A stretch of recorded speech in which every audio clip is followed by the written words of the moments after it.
తాకట్టులో ఉన్న బంగారాన్ని విడిపించి ఆ రోజున్న మార్కెట్ ధర కట్టి మిగిలిన డబ్బును మీకు అందిస్తుంది ఎస్వీఎస్ గోల్డ్.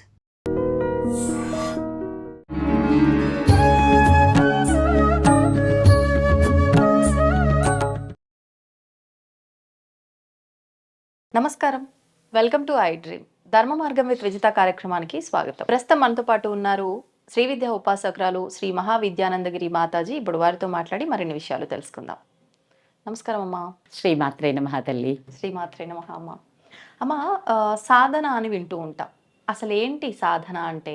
సాధన చేసే విషయానికి వస్తే కూడా స్త్రీలు సాధన చెయ్యకూడదు అని చెప్పి, ఒకవేళ చేయాల్సి వచ్చిన వాళ్ళకు చాలా నియమాలు కట్టుబాట్లు ఉంటాయి కాబట్టి వాళ్ళు చేయకుండా ఉండటమే ఉత్తమము అని ఇలాంటివి వింటూ ఉంటాం. అసలు ఏంటి ఈ సాధన, ఏంటి స్త్రీలు ఎందుకు చేయకూడదు? శ్రీమాత్రే నమః. శ్రీ గురుభ్యో నమః. శ్రీ శివాయ గురవే నమః. నా గురుదేవులు సదానంద గిరి బాబా గారి పాదపద్మాలకు, శంకరానంద గిరి బాబా వారి పాదపద్మాలకు నమస్కరిస్తున్నాను. ఇక్కడ నేను ఈ శరీరం స్త్రీ శరీరమే కదా తల్లి. సాధన ద్వారా ఒక్కొక్క మెట్టెక్కుతూ ఇక్కడ దాకా చేరాను. సన్యాస యోగ దీక్ష కూడా అలా ఇవ్వలేదు. పరిపూర్ణంగా 24 సంవత్సరాల శ్రీ విద్య సాధన యొక్క ఫలితమే నేను మనసా వాచా కర్మణ కోరుకున్న ఈ పరిపూర్ణ సన్యాస దీక్ష. ఓహో, 24 సంవత్సరాలు శ్రీ విద్య సాధన చేస్తేనే మీకు ఇది దక్కింది. ఊరికనే ఏదో అడిగాము ఇచ్చారు కాదు. అందుట్లో మీకు మా గురువు గారు బాగా పరిచయం. నిజంగా చాలా పరిచయం. మా బాబా గారికి ఉన్న ఏకైక శిష్యురాలిని నేనే. వారి ఎవ్వరికి ఇప్పటి వరకు సన్యాస దీక్ష ఇవ్వలేదు. మాట్లాడుకున్నాం గతంలో బాబా గారు నేను మీ గురించి. అవునా? అవును. ఓ, చాలా సంతోషం. లాస్ట్ ఇంటర్వ్యూలోనే మేము మాట్లాడుకున్నాం. ఓకే. అయితే బాబా గారు అర్హత ఉన్న వాళ్ళకి ఇస్తాను అన్న సంకల్పంతో వారు ఉన్నారని, తర్వాత అనుకోకుండా మన రవిశాస్త్రి గారు అని ఉన్నారు కదా, నిరవి ఛానల్ రవిశాస్త్రి గారు, మీకు బాగా పరిచయం అనుకుంటాను. వారి ధర్మపత్ని విమల కుమారి గారు ఉన్నారు. ఆమె ఒక రోజు ఫోన్ చేసి, అమ్మా నేను ఇలా సో అంటే ఈ ఛానల్స్ అని కొద్దిగా మనకొద్దు అని అనుకోబోయాను. ఎందుకంటే అప్పటికి ఒక ఛానల్లో వేరే వాళ్ళు రావడం, ఒక ఇంటర్వ్యూ ఇవ్వడం జరిగింది. పెద్ద ఇంట్రెస్ట్ లేదు, ఎక్స్పోజ్ అవ్వాలని అప్పుడే అనుకోలేదు. అలాంటి తరుణంలో ఫోన్ చేసి ఛానల్ పేరు చెప్పగానే డిసప్పాయింట్ అవుతూ ఉండగానే ఆవిడ ఇంకో అద్భుతమైన మాట, 108 సంవత్సరాలు హిమాలయ గురువులు బాబా గారు మీ వీడియో చూశారు, మిమ్మల్ని కలవాలని వారు అంటున్నారు, మీకు అవకాశం ఉంటే అని ఆవిడ అంటుంటే, ఆపండి, అలా అనకండి దయచేసి, వారు వస్తానడం నా మహద్భాగ్యం, నేను వస్తాను, వారు అనుమతిస్తే నేనే వచ్చేస్తాను హైదరాబాద్కి అంటే, అప్పుడు బాబా గారు లేదు తల్లి నాకు వేరే పని ఉంది, నేను వస్తున్నాను, నేను తప్పకుండా కలుస్తాను అనడం, బాబా గారు రావడం, వారు వచ్చిన మా మొదటి కలయికలో నేను అడిగిన ఒకే ఒక్క పదం ఏంటంటే, ఏకవస్త్ర దీక్ష ఎప్పుడు ఇస్తారు గురుదేవా అని అడిగాను. అన్నప్పుడు బాబా గారు ఇలా చూశారు, చాలా ప్రశ్నలు వేశారు. తనతో పాటు ఒక 4-5 వాళ్ళు కూడా బాగా స్పిరిచువల్ నాలెడ్జ్ ఉన్న వాళ్ళే ఉన్నారు. వాళ్ళు కూడా అలా ఎలా చేశారు అమ్మగారు, ఎలా చేశారంటూ వాళ్ళు మాట్లాడారు. అప్పుడు అన్ని మాటలు చెప్తూ ఉన్నప్పుడు అనంతమైన ఆ శక్తి ద్వారా వచ్చిన సిద్ధులు తట్టుకోలేక నేను ఈ మంత్రాన్ని తీసుకువెళ్ళి త్రివేణి సంగమంలో మహాకుంభమేళాల్లో వదిలేశాను గురుదేవా అనగానే అందరూ ఏకకాలంలో అలా ఎలా చేస్తారు అన్నారు. నాకేం అర్థం కాలేదు. అనంతమైన శక్తులు అంటే అమ్మా, శ్రీ విద్య ఉపాసన అంటే మామూలు విషయం కాదు. మన శక్తి ఉద్భవించేటప్పుడు సిద్ధులు వస్తాయి. విద్యలో జరిగేది మనలో ఉన్న ఒక శక్తి అనంతంగా జాగరణ జరుగుతుంది. దాన్ని కుండలిని శక్తి అంటారు. ఈ శక్తి జాగరణ అయితే యోగత్వం సిద్ధిస్తుంది. ఇక ఎవరు దానికి మీరు యోగి అనక్కర్లేదు, యోగత్వం సిద్ధిస్తుంది. కానీ మంత్రం అప్పట్లో ఆ రోజుల్లో నాకు మంత్రాల గురించి ఏదో తెలుసు అని నేను చెప్పను మీకు. అలాంటి రోజుల్లో అనుకోకుండా జగన్మాత పూర్వజన్మలో నేను చేసుకున్న పుణ్యం అంటూ నాకు శ్రీ విద్య వచ్చినప్పుడు 12 సంవత్సరాలు చేస్తూనే ఉన్నాను. అంటే ఇలా చేస్తే ఇలాంటివి వస్తాయని కూడా తెలియదు. ఆ మహానుభావులు ఇచ్చారు, అద్భుతం. నేను స్పిరిచువల్ ప్రాక్టీసెస్లోనే for a day 8 to 10 hours ఉండేదాన్ని ఆ రోజుల్లోనే గృహిణిగా. ఆ రోజుల్లో అంటే ఎప్పుడమ్మా ఇది? అది వచ్చి నాకు 2000 సంవత్సరం మిలీనియంలో స్టార్ట్ అయింది మంత్రోపదేశం. అంత ముందు కూడా ఇక గురు చరిత్ర పారాయణలు, లలితా సహస్రనామ స్తోత్రాలు అంటూ అమ్మవారి దీక్షలు పూజలు అంటూ ఉండేదాన్ని. అలా for a day 8 to 10 hours ఉండేది పూజ మొత్తం. మార్నింగ్ నుంచి రాత్రి పడుకునే లోపు 8 నుంచి 10 గంటలు జరిగేది రోజులో. అలా జరుగుతూ ఉన్నప్పుడు ఆ సిద్ధులు కొన్ని వస్తాయి. ఆ సిద్ధులు వచ్చినప్పుడు తెలియకుండా ఇలా అవుతుందిలే అన్న అంటే అది అయ్యేది. కోపమచే ఇలా జరిగిపోతావంటే అలా అయ్యేది. ఏది మాట్లాడితే అది. అప్పుడు భయం వేసింది. భయం వేసి నోను ఇది కరెక్ట్ కాదు, ఏంటో నాకా కోపం ఎక్కువ, తొందరపాటు నోరు జారుతున్నాను కనుక ఇది కాదు అని అనుకుంటున్న సందర్భంలో అప్పట్లో మహాకుంభమేళ విశేషంగా ప్రాచుర్యంలోకి వచ్చింది. ఎప్పుడు ఇది 2013 ఫిబ్రవరిలో వచ్చింది కుంభమేళ. ఆ కుంభమేళ మహాప్రాచుర్యం చెందింది. అప్పటి వరకు మాకెవరికి కుంభమేళాల గురించి కూడా అంత తెలియదు. అప్పుడు ఉండి అన్ఎక్స్పెక్టెడ్ మధ్యలో జరుగుతూ ఉన్నాయి అంతా బాగా టీవీలో అలా చెప్తూ ఉన్న రోజుల్లో నేను ఇంట్లో అడగడం జరిగింది, స్వామి నేను తీసుకువెళ్లాల్సిందే నన్ను తప్పకుండా, లేకపోతే నేను ఈ బాధలు తట్టుకోలేను అంటే. సాధనలో కొన్ని ఇబ్బందులు కూడా శారీరకంగా తెలుస్తాయి, సైకలాజికల్గా, ఫిజికల్గా, మెంటల్గా, అంటే స్పిరిచువల్ డెవలప్మెంట్లో ఇవి కూడా ఉంటాయి. ఎఫెక్ట్ అవుతుంది తప్పకుండా. స్పిరిచువల్ అంటే 5 శరీరాలు ఉంటాయి మనకు. ప్రాణమయ కోసం, అన్నమయ కోసం, మనోమయ కోసం, విజ్ఞానమయ కోసం, ఆనందమయ కోసం 5 శరీరాలు ఉంటాయి. ఈ 5 శరీరాలలో ఆనందమయ కోసం స్పిరిచువల్. ఇక్కడి నుంచి మొదలు పెడితే డైరెక్ట్ గా భౌతికం నుంచి మొదలుకుంటది ఎఫెక్ట్ అవ్వడం. అసలు జరిగే క్రియ అంతా సూక్ష్మ శరీరంలో జరుగుతుంది. దాన్నే ప్రాణమయ కోసం అంటాం. దానిని ఇప్పుడు బాగా ఆరా పేరిట చాలా అద్భుతంగా అందరికీ పరిచయం అయింది ఈ శరీరం. ఒకప్పుడు ఎవరికీ తెలియదు. ఇప్పుడు దాన్ని కిర్లియన్ ఫోటోగ్రఫీ ద్వారా ఫోటోలు తీసి కూడా ఆరాల్లో చక్రాల్లో వర్ణాలను కూడా చూపిస్తున్నారు. కానీ ఎన్ని కెమెరాలు, ఎంత టెక్నాలజీ పెరిగిందన్నా చక్రాల లోపల ఉండే అద్భుతమైన దివ్య శక్తులను ఎవ్వరు చూపించలేరు మనకి. ప్రతి చక్రాకి కొన్ని దళాలు, ఆ దళాలని అధిష్టానించి కొందరు దేవతలు ఉంటారన్నమాట. ఒక్కొక్క చక్ర ఈ శక్తి దాటే కొంది ఆయా దళాలలోని ఈ దివ్య శక్తులు కూడా అవేకన్ అయ్యి వాళ్ళ పనులు మొదలు పెడతారు. అంటే మనం సాధన మొదలు పెట్టాలి అంటే అందుట్లో స్త్రీ మరి ముఖ్యంగా స్త్రీ సాధన చెయ్యాలి అంటే ఎందుకు నియమం ఉంటుందంటే, స్త్రీ రకరకాల పనులు చేస్తూ ఉంటుంది. పురుషుడు వ్యవసాయం అయితే వ్యవసాయం అంటాడు, వ్యాపారం అంటే వ్యాపారం అంటాడు, ఉద్యోగం అంటే ఉద్యోగం, ఒకటే పని. కానీ స్త్రీ ధర్మం అలా కాదు. ఆవిడికి ఇన్నిటి మీద అలసట, అప్పుడప్పుడు అసహనం, అప్పుడప్పుడు చిరాకు, ఇలాంటివి కూడా ఏర్పడతాయి. ఇలాంటివి ఏర్పడినప్పుడు సరి అయిన గురువు లేకపోతే ఏర్పడే పరిణామాల ద్వారా వాళ్ళకు వచ్చే ఆ దివ్య వాక్కు ద్వారా కొన్ని ఇబ్బందులు ఏర్పడతాయి. అంతేకాని సాధన ద్వారా అవన్నీ కంట్రోల్ చేసుకునే శక్తి వాళ్ళకు ఉండదా అమ్మా? అది ముందు గురువులు మాకు అవి బోధించాలి. ఇప్పుడు గురువులు మాకు అవన్నీ ఇలా ఉండాలి అంటూ మాకు బోధిస్తేనే మేము దాన్ని తెలుసుకోగలుగుతాం. అప్పుడు బాబా గారు అందరూ ఏకకాలంతో అలా ఎలా వదిలేశారు అంటే, ఒక్కటే వచ్చింది నోట్లో నుంచి, తమరు లేరుగా గురుదేవా, ఆ శక్తిని ఎలా వినియోగించాలో తెలియచేసినట్లయితే నేను ఆ శక్తిని నిజంగా విశ్వ కళ్యాణానికి ఉపయోగించేదాన్ని. నాకు అప్పుడు చెప్పేవాళ్ళు లేరు, అందుకని భయమేసి ఆ శక్తిని త్రివేణి సంగమంలో ఇచ్చేసి వచ్చాను స్వామి అని బాబా గారికి చెప్పాను. కాస్త ఆయన సంతృప్తిగా, అంటే ఆ మాటల ద్వారా వారికి కొంచెం సాటిస్ఫైడ్ అయ్యారు. అయిన తర్వాత వారు బయలుదేరి వెళ్ళిపోవడం జరిగింది. కానీ చెప్పలేదు, ఇస్తానని ఏం అనలేదు, కమిటీ లేదు. వెళ్ళారు. వెళ్ళిన తర్వాత మళ్ళీ కొంతకాలానికి నెల్లూరులో ఏదో కార్యక్రమం ఉంటే వారు వెళ్తూ మళ్ళీ నెల్లూరు నుంచి మన గోశాల దారిలోనే కదా వచ్చారనమాట. ఈయన వస్తున్నారని తెలిసి మళ్ళీ అందరూ వారి శిష్యులు అందరూ మళ్ళీ చేరారు అక్కడికి. వచ్చిన తర్వాత ఒకరు మొదలు పెట్టారు, వారి పేరు విజయసారథి గారు. ఏంటి బాబా, అమ్మగారు అడిగారు కదా, అమ్మగారికి ఏం దీక్ష ఎప్పుడు ఇస్తున్నారు, ఇలా అందరూ తలా ఒక మాట మొదలు పెడితే బాబా గారు కూర్చొని ఏం తల్లి సిద్ధంగా ఉన్నారా అంటే, నిజంగా బాబా అన్నాను. అన్నప్పుడు ఆయన అన్నారు, సెప్టెంబర్ 18వ తారీఖు ఆ రోజు పౌర్ణమి చేస్తానని అన్నారు. అలా బాబా గారి ద్వారా ఈ అద్భుత యోగం తీసుకోవడం జరిగింది.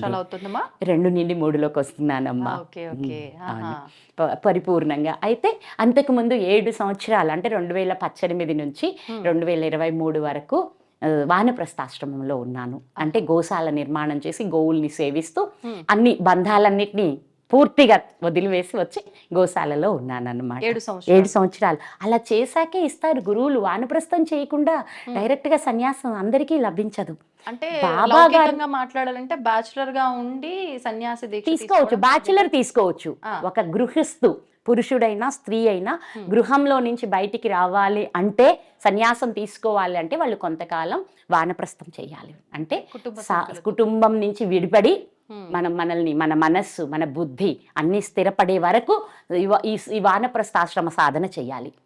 అంటే కొన్నిసార్లు హడావిడిగా నిన్న ఒకరు ఫోన్ చేశారు, మాతాజీ నన్ను త్వరగా హిమాలయాలకు తీసుకెళ్ళిపోండి అన్నాడు అనమాట. అతని వయసు సుమారు 60-65 సంవత్సరాలు పైనే ఉన్నాయి, కానీ నిలకడ ఉండదు. నవ్వాను, ఏమన్నారంటే మీ ఆవిడ అని అడిగాను. అంటే భార్య తిట్టిందనో భర్త కోప్పడ్డాడనో తీసుకునే సన్యాసాలు మనకి నిలబడవు కదా, అప్పుడుకప్పుడు ఉంటాయి కదా. మనం అప్పటికి కొన్నిటికి అలవాటు పడి ఉంటాం. మరి వాటి అన్నిటి నుంచి త్యజించాలి అంటే దానికి కొంత మనల్ని మనం స్థిరపరచుకోవాలి ముందు. ఎవరో సర్టిఫికేట్ ఇవ్వడం కాదు, నేను ఉండగలనా, నాకు అర్హత ఉందా అంటూ నన్ను నేను ఆత్మ విమర్శ చేసుకోవాలి ఎవరమైనా. అలా జరిగిన తరువాత బాబా గారు రావడం, సన్యాస దీక్ష ఇవ్వడం జరిగింది. మీ పూర్వాశ్రమంలో అంటే వివాహము, పిల్లలు, కుటుంబం ఇవన్నీ ఉన్నాయా? వివాహమైంది, పిల్లలు ఉన్నారు, కానీ నడిచొచ్చారు కలిసి వచ్చే కాపురానికి. పిల్లలు ఉన్నారు, అందరూ ఎవ్వరికి వాళ్ళంతా వెల్ సెటిల్డ్. అందుకని ఇంకా ఇప్పుడు ఒక ఇంటర్వ్యూ ఇచ్చాను, పూర్తిగా ఇచ్చేసాను నిరవి ఛానల్లో. బాబా గారే పంపించారు, ఎందుకంటే మీ గతమంతా ఒక్కసారి అక్కడ పెట్టేసిరా, ఆ తర్వాత దాన్ని మర్చిపో అన్నారు. అందుకని ఇప్పుడు ఇంక మీకు నేను చెప్పే హక్కు నాకు ఇప్పుడు లేదు. బాబా గారు నాకు చెప్పారు, నా శిష్యురాలే, తనకి దీక్ష ఇచ్చింది నేనే, తను హైదరాబాద్ కి వస్తోంది, నువ్వు తనతో ఖచ్చితంగా తీసుకో తల్లి ఇంటర్వ్యూ అని చెప్పి. కానీ నేను బాబా గారి దగ్గర మీ నెంబర్ తీసుకోలేదు. రవి గారిని అడిగాను, కానీ మీరు ఇంట్రెస్ట్ లేదని చెప్పారని అన్నారు. దాదాపు ఇది జరిగి కూడా 6 months పైన అయ్యింది. అవునా? అది బాబా గారు చాలా సార్లు చెప్పారు, ఇది చేయండి అమ్మా అంటారు, కానీ ఏమంటారంటే మా వాడు అంటారు.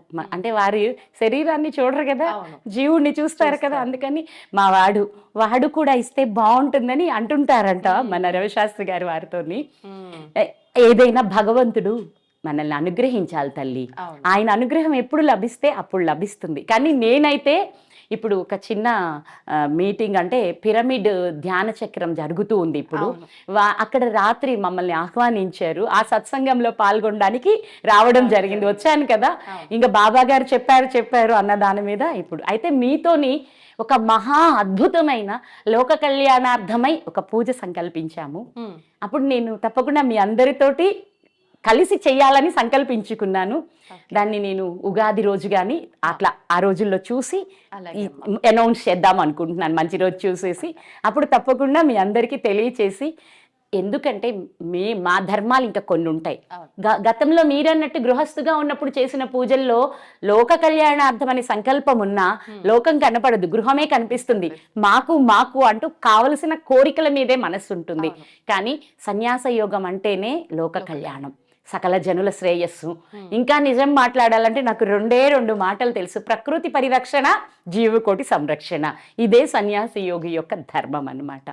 అందుకని అమ్మవారి ఆజ్ఞానుసారంగా ఈ కనకదుర్గాదేవి పరిపూర్ణ ఆశీస్సులే నా జీవనం మార్చేసింది. సన్యాస యోగం వైపు అడుగులు వేయించినంతా అమ్మవారి ఆశీస్సులే. మీరు ముందు నుంచి అంటే ఈ ఆధ్యాత్మిక భావనతోటే ఉండేవారా? చిన్నతనం నుంచి అసలు ఎందుకు అనిపించింది? చిన్నతనం నుంచి అంటే తల్లి ఒక 21వ సంవత్సరంలో మ్యారేజ్.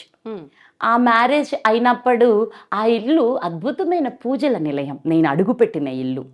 అమ్మ వాళ్ళు వ్యవసాయం అంతా వాళ్ళు అయినా సరే మా అమ్మగారు అప్పుడప్పుడు 108 సార్లు హనుమాన్ చాలీసా, ఏకాసనం అంటే కూర్చుని కదలకుండా చేయటం అలాంటివి తెలుసు. కానీ అంతగా డీపర్గా మేము ఎప్పుడు పూజల్లోకి వెళ్ళలేదు. ఆవిడ ఈరోజు ఉపవాసం కార్తీక మాసం అంటే ఉన్నాం, ఈరోజు మంది వ్రతం అమ్మ చెప్తే చేసాం. మాకంటూ ఇది అంటూ ఏం తెలియదు. తర్వాత కొంచెం చదువు చదువుల్లోకి పడిన తర్వాత అవి కూడా పక్కన ఫ్రెండ్స్ పిలిస్తే చర్చికి వెళ్ళాం, ఫ్రెండ్స్ పిలిస్తే నమాజ్ చేసాం, అన్నీ ఉన్నాయి. దాని గురించి మాకేం పట్టేది కదంటే చదువుకునేటప్పుడు ఉండేవాళ్ళు కదా, అందరితో కలిసి ఉండేవాళ్ళం కాబట్టి హాయిగా ఉన్నాం. కానీ ఎప్పుడైతే వైవాహిక జీవితంలోకి అడుగు పెట్టానో ఆ ఇల్లే అమ్మవారి ఉపాసనకి నిలయం. అక్కడ అమ్మవారి కనకదుర్గాదేవి అమ్మవారి విగ్రహం పెట్టి పూజ చేసేవారు. ఇంత పెద్ద విగ్రహం ఉండేది ఇంట్లో. అలా అంటే మామూలు విషయం కాదా. నిజం చెప్పాలి అంటే వాళ్ళిద్దరూ చేసే, అంటే అత్తమామలు అనాలి కానీ అనకూడదు కదా, తల్లిదండ్రులే వారు నాకెప్పుడు. వాళ్ళిద్దరూ చేసే పూజ దేవాలయాల్లో కూడా అంత నిష్టగా జరగదన్నట్టు చేసేవాళ్ళు, అద్భుతంగా చేసేవాళ్ళు. అక్కడ బీజాలు మొదలయ్యాయి అసలు అలా చెయ్యడం, ఆ అమ్మవారిని అలా అలంకరించడం, అన్ని పూలతో జగన్మాత విగ్రహం వెలుగొందుతుండడం చాలా అద్భుతంగా ఉండేది. అప్పుడు పుట్టిన కోరిక ఇలా స్టెప్ బై స్టెప్. కానీ అంటే సపోర్ట్ చేశారా మీ ఇంట్లో వాళ్ళు ఇలా? అందరూ పరిపూర్ణంగా తల్లిదండ్రులు కానీ అందరూ సహకరించారు. అయితే ఎప్పుడో ఎందుకో ఆమె ఎప్పుడూ ముందుగానే నడిపించుకుంటూ తెలియకుండానే వాళ్ళని నేను ఏది కోరితే అది నాకు ఇవ్వాలని అడగడం. వాళ్ళు ఏదో కోరుతానంటే ఏమడుగుతారు, వాళ్ళు ఏదో ఊహించారు, అమ్మవారేమో ఏదో చేపించారు. జగన్మాత లీల ఇదంతా. కనుక స్త్రీలమందరం మనందరికీ జగన్మాతని పూజించే అర్హత ఉంది. ఇప్పుడు లోపాముద్రాదేవి ఎవరు? మహర్షి కదా, అగస్త్య మహాముని భార్య. కానీ అగస్త్య మహాముని భార్య అనరు, నాయన అగస్త్య లోపాముద్రాపతి అని ఆయన్ని పలకరిస్తారు. అంటే ముందర ఈమెని లోపాముద్రాదేవిని పలకరించి ఆయన్ని పలకరిస్తారు. ఎందుకు అంటే ఒకసారి వాళ్ళ తండ్రి గారు, లోపాముద్రాదేవి తండ్రి గారు అగస్త్యుని చూపించి ఇతనికి నిన్ను ఇవ్వాలనుకుంటున్నాను తల్లి అంటే అవునా అని ఆవిడ అప్పుడే అతన్ని తన భర్తగా నిశ్చయించుకుందట. అలా నిశ్చయించుకున్న తరువాత అగస్త్యుడికేమో ఈ సంసారం పట్ల ఏమీ ఆశలు లేవు, తను పరిపూర్ణ వైరాగ్యంగా ఉండాలనుకుంటున్నప్పుడు ఈవిడ ఎలా అయితే ఈయన నాకు భర్త అవుతాడు అని ఆలోచిస్తే ఎలాంటి స్పందనలు లేకుండా నిరంతర ధ్యానంలో ఉండే శివుడిలోనే ప్రేమని కలిగింపచేసి ఆయన్ని వివాహం చేసుకున్న జగన్మాతని గుర్తు చేసుకుని అమ్మవారిని ఆరాధించడం ద్వారానే నాకు ఇది సాధ్యమవుతుందని ఆవిడ తెలుసుకోవడం, అమ్మ కోసం తపస్సు చేస్తే సాక్షాత్తు అమ్మవారే లోపాముద్రాదేవికి పంచదశి మంత్రాన్ని ఉపదేశిస్తారు. పంచదశిలో కూడా కాది విద్య హాది విద్య అంటూ ఇది లోపాముద్రాదేవి ఒక విధానంలో పూజించారని, శివుడు ఒక విధానంలో చేశారని, మన్మధుడు ఇంకొకలా, అంటే ఒకే 15 బీజాక్షరాలని ఒక్కొక్కరు ఒక్కో విధానంగా పూజించారు అని చెప్పి మనకు. ఎందుకని ఎన్ని రకాలుగా ఒకే విధానం ఆచరించకుండా అక్కడ వారికి ఏది అవసరమో ఆ బీజాలని వారు ముందుకు తీసుకుంటూ కామ్యాన్ని బట్టి ఒక్కొక్క బీజం మారుతుందన్నమాట. గురువు ద్వారానే. అందుకే అమ్మ గురుమండల స్వరూపిణైన శ్రీమాత ద్వారానే శ్రీమాతనే ఆవిడ గురువుగా పొంది ఉపాసన చేసిన మొదటి వ్యక్తి లోపాముద్రాదేవి. అర్హత ఉండే ఈ దీక్షలు మంత్రాలు ఏంటి? ఉపాసన తీసుకోవడం శ్రీ విద్య అద్భుతంగా ప్రతి స్త్రీ చేసుకోవచ్చు. ఎందరో స్త్రీలు ఇప్పుడు శ్రీ విద్యలో అద్భుతంగా రాణిస్తున్నారు, సాధన చేస్తున్నారు. మరి ఏంటి వాళ్ళకు ఉండే ఇదేంటి అంటే నేను 3 నియమాలు చెప్తాను. శాకాహారులుగా మారండి కంప్లీట్ గా. మీ భర్త మీరు సుఖంగా జీవించండి అంటే మన కళ్ళు ఎప్పుడు పక్కకి చూడకపోతే చాలు అని చెప్తాను. అంటే సంసార జీవనం ఉండొచ్చు, భార్యాభర్తల మధ్య ఎప్పుడు ఉండొచ్చు, దీనికి ఏ పట్టింపు లేదు. అసలు దీన్ని పరమ ధర్మంగా బోధిస్తారు. భార్యాభర్తల మధ్య జరిగే సంసారాన్ని అద్భుతమైన పవిత్ర కార్యంగా బోధించారు మనకు. కనుక దీనిని గురించి ఎట్టి నియమాలు మీకు లేవు. నిత్య జపం చెయ్యగలము అని మీకు ధైర్యం ఉంటే, అంటే మంత్రం తీసుకొని ఒకరోజు చేసి ఒకరోజు చెయ్యకపోతే కుదరదు. ఇప్పుడు మీ దగ్గర నేను 108 పూసలు ఇచ్చాను అనుకోండి, 50 పూసలు గుచ్చేసి తర్వాత అది వదిలేసి ఇంకొక దారంతో ఇంకొక 25 పూసలు గుచ్చితే మాలవదు కదా. అవ్వాలి అంటే పూసలన్నీ ఒకే దారానికి గుచ్చాలి, అంటే లింక్ పెట్టుకోవాలి. అంటే అమ్మవారి పూజలో కూడా మన మంత్ర దీక్షలో కూడా నిత్యం అమ్మతో మనకు ఒక కనెక్షన్ ఉంచుకోవాలన్నమాట. దాని ద్వారా నిత్య సాధన అనేది మహా అద్భుతమైనది. ఇంకా ఇలా నియమాలు ఆచరిస్తేనే చెయ్యాలా అంటే అది కూడా చెప్పలేదు. లలితాదేవి లలితా సహస్రనామం అందరికీ ఇచ్చారు. అవును, అమ్మవారి దయ. అందుట్లో వీడు పలాని కులం పలాని మతం అనలేదు, అందరికీ అమ్మ అర్హత ఇచ్చారు. అలాగే శ్రీ విద్యలో కూడా అందరికీ అర్హత ఉంది, కానీ నియమంగా చేసిన వాడి ఫలితం అత్యద్భుతంగా ఉంటుంది. అంటే లలిత చేస్తున్న వాళ్ళకి నియమాలు అవసరం లేదు. శ్రీ విద్యకు మాత్రమే. ఒక మాట చెప్తాను, నేను చెప్పిన 3 నియమాలలో మూడు ఆచరించదగినవే కదా. అవును, ఇప్పుడు అన్ని జీవులు అమ్మవారి బిడ్డలే, అంతే. కనుక ఏదో జీవిని మనం ఇది చేసి తింటే మరి అమ్మకి మనసు అరే నా బిడ్డకి ఇలా అయింది అనుకుంటుంది కదా. అనుకుంటా. కనుక శాకాహారిగా అందరూ మారడం శుభం, అంతా మంచి జరుగుతుంది. రెండోది, ధర్మంగా జీవిస్తే ఒక స్త్రీ పురుషులు భార్యాభర్తలు మాత్రమే ఒకరినొకరు అనురాగంగా ప్రేమించుకొని దాంపత్య జీవనం కలిగి ఉంటే సమాజానికి, దేశానికి, ఇంటికి కూడా శ్రేయస్సు కదా. అవును. రెండోది, ఇక నిత్యం చేసుకోవడం అంటే నిత్యం భగవంతుడితో కలిసి ఉండడం. ఈ మూడు అత్యంత అవసరమైనవి నియమాలు, అత్యంత సుఖప్రదమైనవి.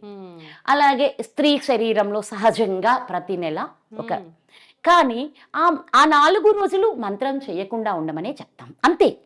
4 రోజులు మీరు దీక్షగా కూర్చొని అక్కడ ఆచమన్యాలు సంకల్పాలు ఇవన్నీ కాకుండా మీరు ఆ 4 రోజులు రెస్ట్ తీసుకోమనే చెప్తాను. అంటే నామస్మరణ కూడా పనికిరాదా? అమ్మలు ఒక స్థాయి దాటాక ఎక్కడున్నామో తెలియకుండా మంత్రం మనలో మననం అవుతూనే ఉంటుంది. ఇప్పుడు ఇక్కడ కూర్చున్నామా, మీతో మాట్లాడుతున్నామా అంటే ఒకటే మాట వస్తుంది అమ్మ గురించి. అంటే అమ్మని గురించి మాట్లాడకుండా ఆలోచించకుండా ఉండలేం కదా. కనుక ఆ సందర్భంలో సైంటిఫిక్గా ఒక రీజన్ ఉంది. ఏంటంటే ఇప్పుడు ప్రాణశక్తి అక్కడ ఆవిడలో ఉన్న ఆ వాయువు కిందికి వెళ్ళాలి. ఈ కిందికి నెట్టే పని అపాన వాయువు చేస్తుంది. అపానం వచ్చి సాధనలో అపానం వచ్చి ప్రాణంతో కలిసి సమానం అవ్వాలి. అందుకని ఆ కొద్ది రోజులు ఈ అపానాన్ని కిందికే ప్రయాణం చెయ్యనివ్వండి, తీసుకొచ్చి ప్రాణంతో కలుపుకోకండి అని చెప్తాము, అంతే. అదంతా ఇంకా డీపర్గా వెళ్ళాలి, కానీ ఇలా చెప్పకూడదు కూడా, అందుకే మౌనం వహించాను. కానీ అమ్మ వాళ్ళ రోజుల్లో అలా 3 రోజులు వాళ్ళు తీసుకునే విశ్రాంతి మూలాన వాళ్ళు ఇప్పటికి కూడా నడుము స్థిరంగా ఉండడం, ఎలాంటి అనారోగ్యాలు రాకపోవడం, గర్భసంచులు ఇంకా వాళ్ళు ఉంచుకోవడం. ఏ తల్లి, ఇలాంటివి ఎన్నో ఉన్నాయి కదా. అంటే ఆ సమయంలో ఆకలి అవుతుందని చెప్పాము, ఆకలినప్పుడు అన్నం పెట్టాలనా లేదా? మళ్ళీ మేము అన్నం పెట్టమంటే ఏమవుతుంది, ఆ పేగులంతా కోతపడి అల్సర్స్ వస్తున్నాయి, అవునా? ఇలాంటిదే అది కూడా అంతే, శరీరంలో జరిగే మార్పులే ఇవి. పాపాలు దోషాలు కానప్పటికీ ఆకలికి అన్నం ఎంత ముఖ్యమో, దాహానికి మంచినీరు ఎంత ముఖ్యమో, మనిషికి ప్రాణం ఎంత ముఖ్యమో, స్త్రీకి ఆ సమయంలో విశ్రాంతి అంత ముఖ్యం. కనుక వాళ్ళని వాళ్ళు రక్షించుకోవడమే, ఇంక వీళ్ళెవరో వచ్చి చెప్పడం కాదు. ఆ 3 రోజులు పెత్తనం చేసి సాగించుకోవడమే వీళ్ళ ధర్మం.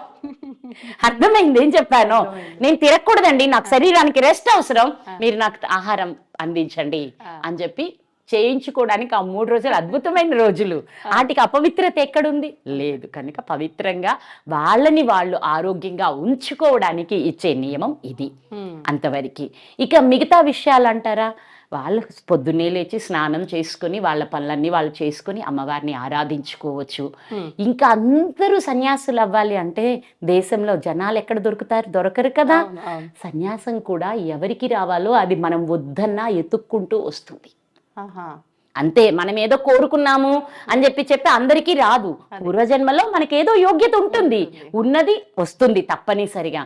అంతేకాని ఒక్క 11-12 సంవత్సరాల కిందికి వెళ్తే అసలు ఇలా నేను వానప్రస్థానికి వెళ్తానని కల్లో కూడా అనుకోనేరగను.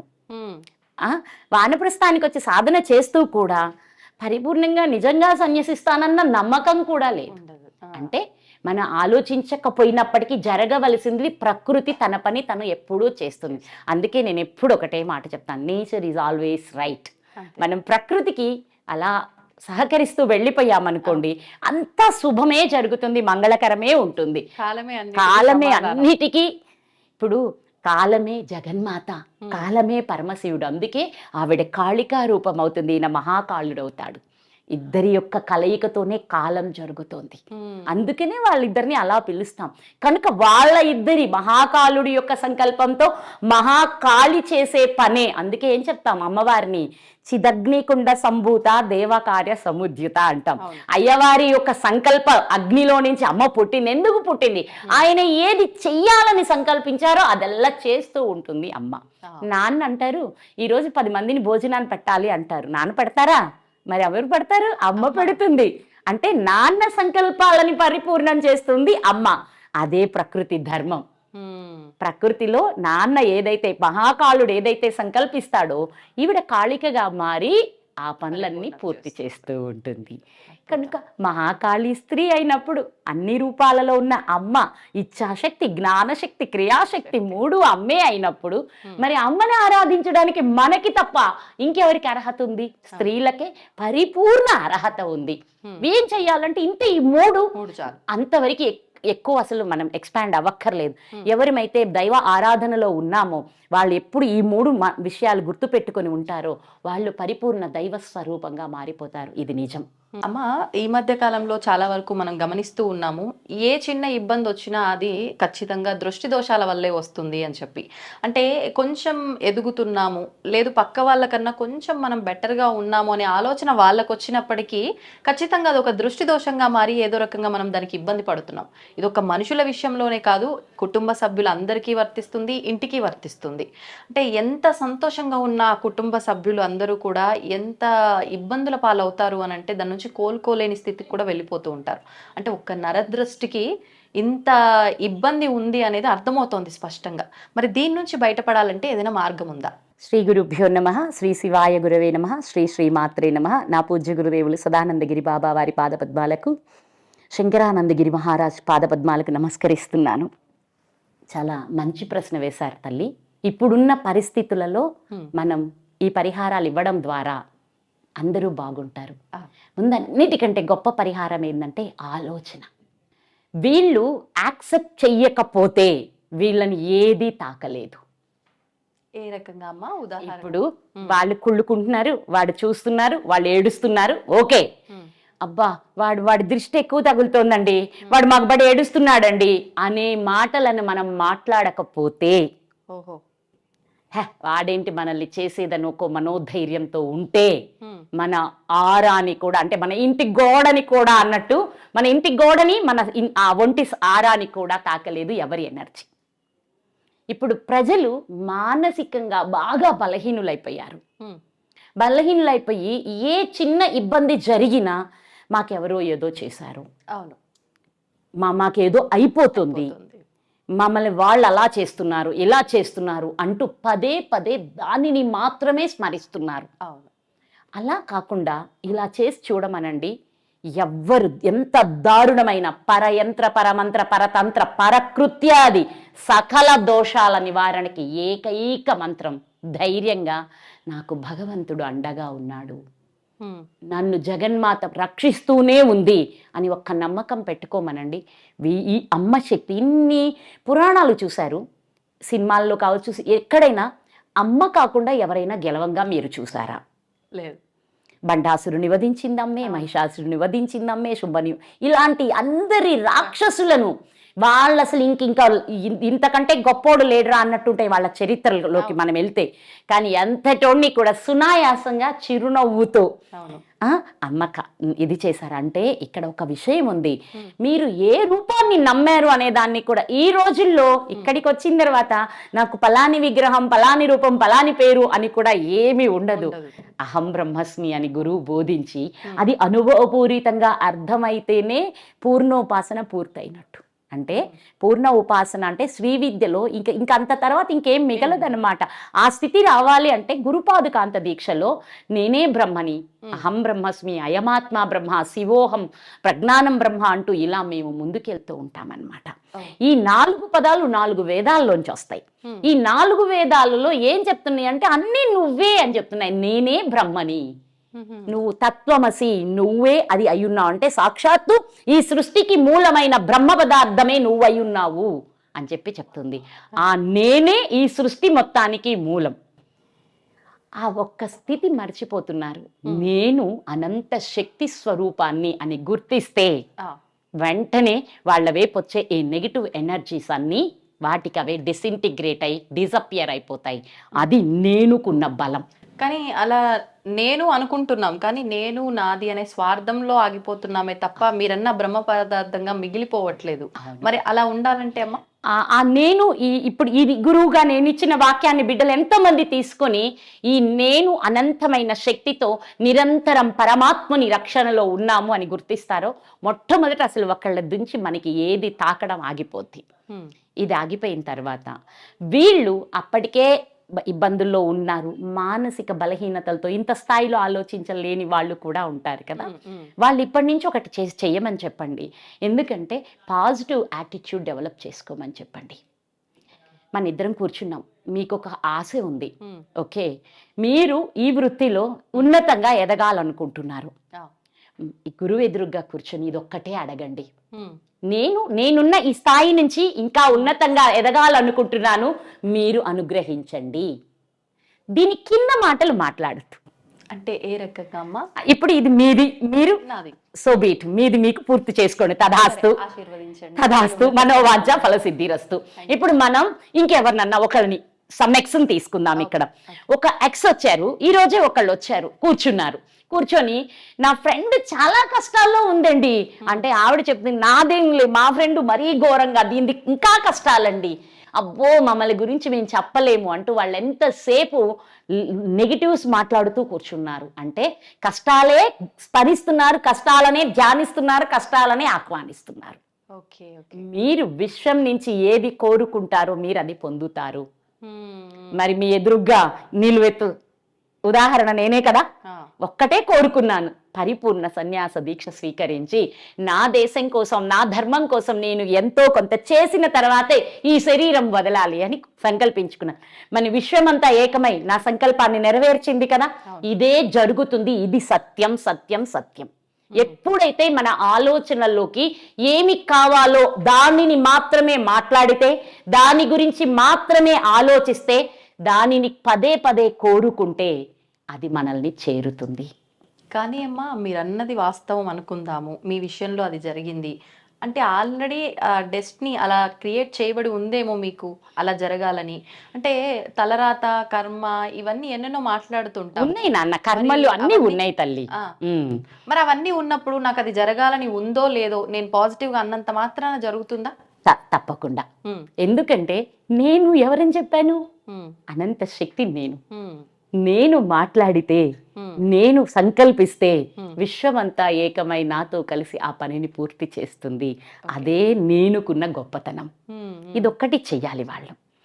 ఓకే, ఇవన్నీ నేను చెప్పే హయ్యర్ లెవెల్ నాలెడ్జ్. ఇది భౌతికంగా కూడా కొంతమంది కోరుకుంటారు కదా. ఒక మంత్రం ద్వారా, ఒక యంత్రం ద్వారా, ఒక తంత్రం ద్వారా వాళ్ళకున్న ఈ నెగిటివ్ ఎనర్జీస్, నెగిటివ్ అటాక్స్ ఏవి ఉన్నాయో అవి మొత్తాన్ని తొలగించుకోవచ్చు. దుర్గాదేవి మంత్రం వాళ్ళకి నచ్చిన విధంగా దుర్గాదేవి మంత్రాన్ని స్మరించడం ద్వారా ఎలాంటి నెగిటివ్ ఎనర్జీస్ అయినా ఆ ఇంట్లో నుంచి, ఒంట్లో నుంచి కూడా వెళ్ళిపోతాయి. దుర్గాదేవి మంత్రం. ఇంకా సుదర్శన మంత్రం. సుదర్శన చక్రం ఎంత శక్తివంతమైనదో సుదర్శన మంత్రం కూడా అంతే శక్తివంతమైనది. సుదర్శన మంత్రం చేయడం ద్వారా పారాయణ చేస్తూ ఒక్క మంత్రాలే, చిన్న చిన్న మంత్రాలే, వాటిని వీళ్ళు నిత్యం స్మరించుకోవచ్చు. అలా ఆ మంత్రాలు చేసుకోవడం ద్వారా వాళ్ళకి తప్పనిసరిగా ఎన్నో లాభాలు కలుగుతాయి. మన ఆ సనాతన ధర్మం, మన వేద ధర్మం ఎంతో గొప్పది. మనిషి వేదం అంటే, ఒక బాబు ఒకసారి మాట్లాడాడు, చిన్న వయసు అయినా, అరే మీరందరూ కారు గురించి మాన్యువల్ బుక్ ఉంటే అది చదువుతారు, అట్లాగే ఫ్రిడ్జ్కు మాన్యువల్ బుక్ ఉంటే మీరు చదువుతారు, మీకు ఒక మాన్యువల్ బుక్ ఉంది అది చదవండిరా. మనిషి బాగుండాలి, మనిషి ఆనందంగా ఉండాలి, ఆరోగ్యంగా ఉండాలి, ఐశ్వర్యంతో ఉండాలి, నిరంతరం సుఖంగా ఉండాలి అంటే మీకోసం ఒక మాన్యువల్ ఉంది, దాన్ని చదవండి అంటూ ఒకటి భగవద్గీతగా చెప్పాడు ఆ బాబు. భగవద్గీత ఎప్పుడు చదువుతూ ఉంటే అది మనల్ని ఎలా జీవించమందో చెప్తారు. ఇప్పుడు కురోవి పార్థసారథి గారు, సామవేదం షణ్ముఖ శర్మ గారు, ఎలాంటి మహనీయులు వాళ్ళు మాట్లాడుతుంటే లోపల ఎంత భావం ఉంటుంది, ఎంత అర్థం ఉంటుంది. అలాంటి వాళ్ళు ఇస్తున్న చిన్న చిన్న మంత్రాలే ఎన్నున్నాయి మన చుట్టూరు. వాటిని ఆచరించడం ద్వారా మనం నెగిటివ్ ఎనర్జీస్ అన్నింటి నుంచి బయటికి రావచ్చు. ఇంకోటి కూడా ఏంటంటే, హడావిడిగా మనం ఉపయోగిస్తున్న వస్తువులని ఎవరికి పడితే వాళ్ళకి ఇవ్వకపోవడం చాలా మంచిది. అది వస్త్రం కావచ్చు, లేదన్నా ఏదైనా చిన్న నగలు కావచ్చు, ఇతరులకి పెట్టుకొని పంచుకోకపోవడం చాలా మంచిది. వాళ్ళలో ఉన్న ఎనర్జీ ఈ వస్త్రాల ద్వారా మిమ్మల్ని చేరుతుంది. ఓ. మీలో ఉన్న ఎనర్జీ వాళ్ళకి చేరుతుంది.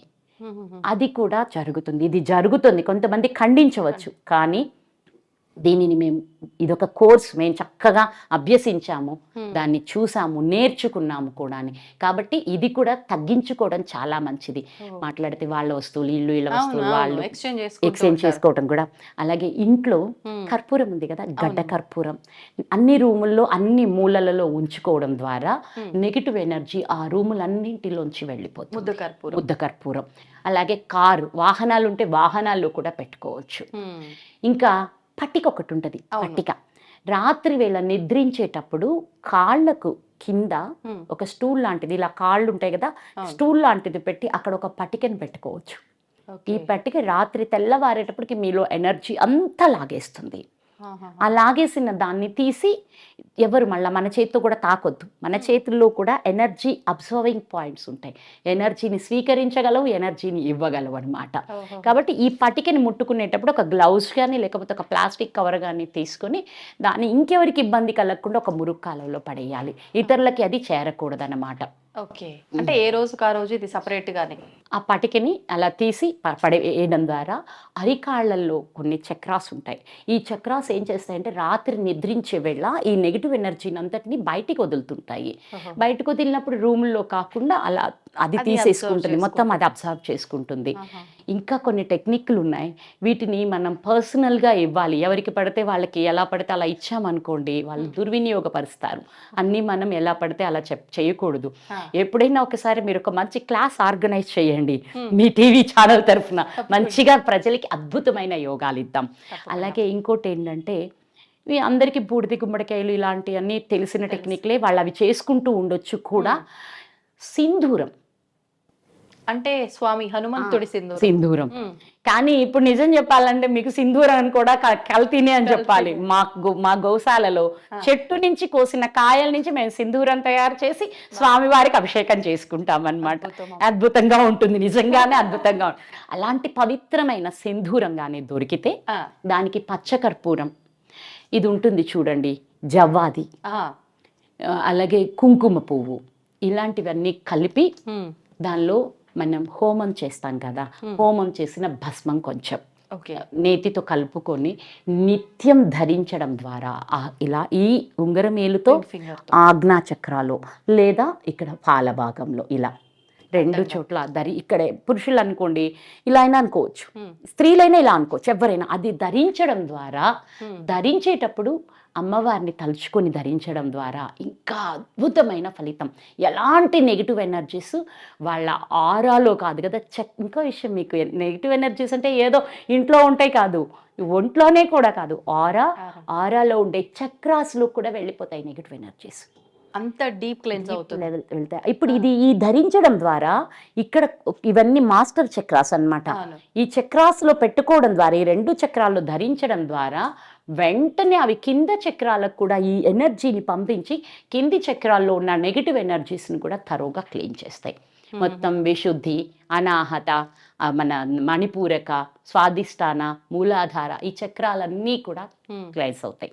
అలా మనిషి ఎంతో ఆరోగ్యంగా, ఐశ్వర్యంగా, ప్రశాంతంగా జీవించడానికి ఈ తిలక ధారణ ఎంతో ఎంతో ఉపయోగపడుతుంది.